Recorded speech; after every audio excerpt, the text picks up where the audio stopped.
Sleuth. S-L-E-U-T-H.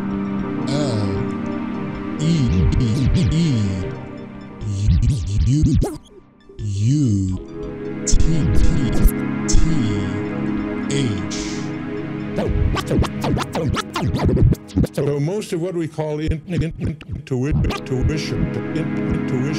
Alrighty, welcome back to the Sleuth Intuition channel. Today we're going to go over some of the things that we learned from Kegan Kline's sentencing hearing. For the majority of my sources will be Rich Nye and the Murder Sheet podcast.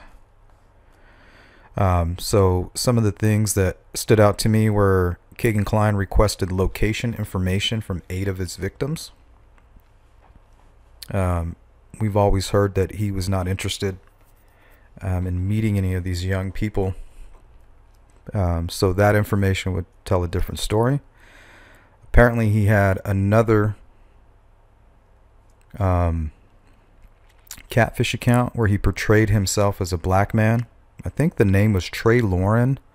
Trey Lauren or Trey Warren. If somebody could go ahead and correct that in the comments if you know the answer to that, please. We also learned that victim 1, 13-year-old, Kegan Kline was able to convince her while she was visiting her mother who was sick in the hospital to share nude images with him. And apparently you can see that it is in a hospital bathroom. So I thought that was very, very strange and disgusting. Also requested meeting victim 1 in a hotel. They mentioned in court that Kegan had a video with a 2 to 3 year old toddler.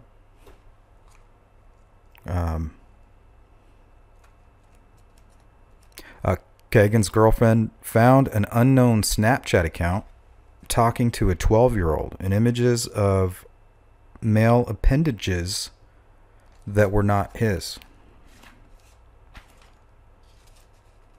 One of his victims recalled a video that it was a video call, and on this call was Kegan Kline and multiple males standing behind him, and Kegan Kline asked if they were interested, if she was interested in a gangbang.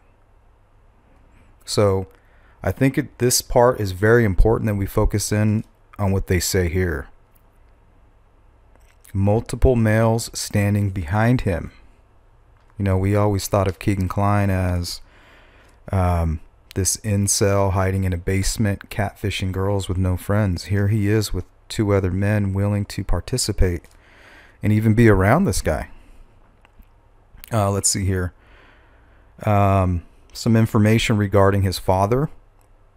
There's stepchildren, and Kegan Kline apparently stated that he was abused as a child and witnessed the abuse that his father handed down to not only his mother but his step siblings. He said they were beaten violently. Also, he manipulated his mother to retrieve contact info from some old friends only to attempt to catfish them. And another thing that was news to me was when he was arrested in 2020, Kegan Kline also had CSAM material and videos on his phone. So when we read his transcript that was released, it kind of painted a picture that he stopped that activity. So the information released in his sentencing hearing is that he did not stop. And for those of you who did not know, he was sentenced to 40 years, 3 years probation. And if there's anything else that I missed, go ahead and put it in the comments. Anything as far as new information, okay? Thanks for watching. Sleuth. S-L-E-U-T-H.